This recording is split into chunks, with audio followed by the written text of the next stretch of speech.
La langue française se nourrit des échanges, du dialogue avec les langues des pays qui l'ont adoptée et qui se la sont appropriées. Les mots venus d'ailleurs nous ont toujours enrichis et vice-versa. Ce serait dommage de se priver de cette très belle ressource. Alors, particulièrement dans les instituts internationaux, faisons usage de la langue française, parlons français, écrivons français et revendiquons-nous sans hésitation comme francophones.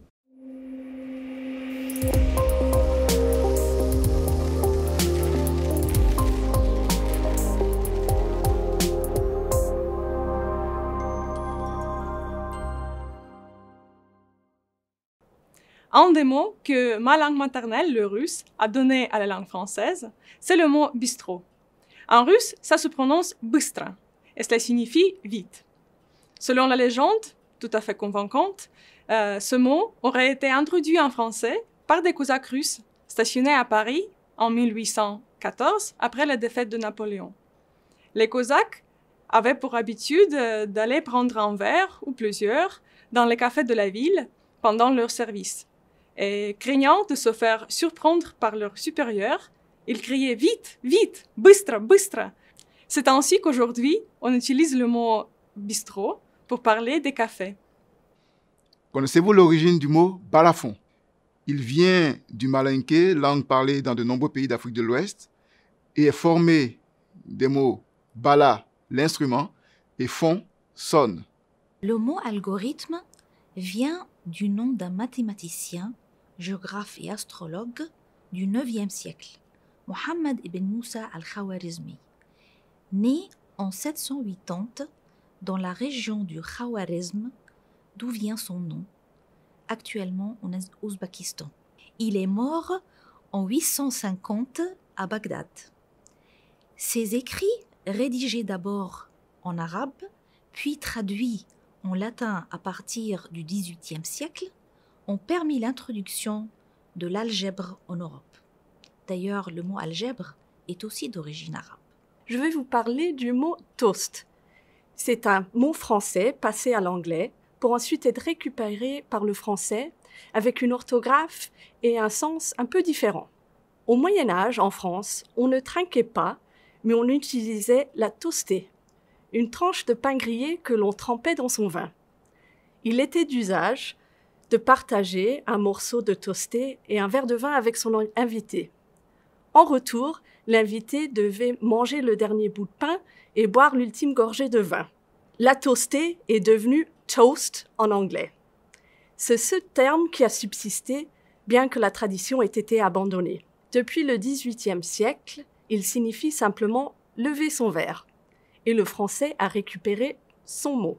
Je voulais vous parler de la mot banquet. Et ma langue, elle a donné 7 mots à la langue française. Et en italien, on se dit banchetto. Ça veut dire aussi la festa, festeggiare. Et en français, c'est les festins. Et le banquet, ça veut dire passer des moments tous ensemble, manger, boire, s'amusant. Et c'est ça. Donc, ça, c'est l'amour, à mon avis, aujourd'hui, c'est très important parce que malheureusement, on ne peut pas faire que de la situation globale, mondiale, tout ça. Mais dans notre tête, il faut garder toujours l'esprit de faire un banquet, un festin. Le mot apporté de ma langue au français est camarade. Il veut dire, en espagnol, camarada. Camarade, c'est une personne avec laquelle l'on partage un ou plusieurs centres d'intérêt ou une même occupation. Le mot que ma langue a donné au français est « chin-chin ». Ça vous surprend? En effet, « chin-chin » c'est un doublement de « qing ». En chinois, ça peut se traduire par « s'il vous plaît » ou « dans ce cas, je vous en prie ». C'est une formule utilisée pour inviter quelqu'un à boire. L'expression proviendrait du pidgin de la région du Guangdong en Chine.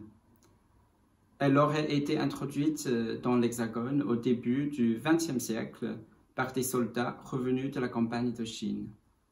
Le mot que ma langue a donné au français est robot. Il se dit robot en tchèque et a la même signification qu'en français. Le terme robot apparaît pour la première fois dans une pièce de théâtre de science-fiction écrite en 1920 par l'auteur tchèque Karel Čapek. Il a été créé à partir du mot robota, qui signifie travail, besogne, corvée. Quand on pense au mot français d'origine grecque, on est loin d'imaginer que les mots chair et chaise ont un ancêtre commun, cathèdra. En grec ancien, cathèdra désignait un siège à dossier, mais aussi parfois un bac de rameurs. Au XVe et XVIe siècle, le peuple de Paris, pour beaucoup de mots, remplaçait le son R par le son Z. Et cette faute, acceptée par l'usage, a fini par faire deux mots. Chaire, comme la chaire de philosophie d'une université, et chaise, comme une chaise de bureau. À l'ère des robots Et des algorithmes, Rien de tel qu'un banquet. Ou encore un bistrot. Pour célébrer avec ses camarades. Chacun bien assis sur sa chaise, la langue française. Au son du balafon, Portons un toast à la francophonie en son 50e anniversaire. Tching, tching.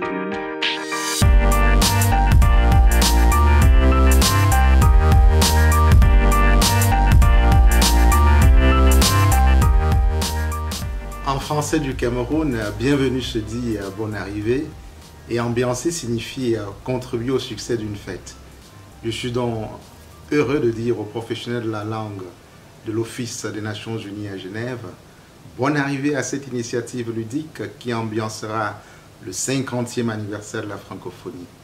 Plus sérieusement, au nom de la représentation permanente de l'OIF à Genève, bravo pour votre mobilisation quotidienne en faveur de la langue française qui tisse des liens indéfectibles entre ses locuteurs des 5 continents.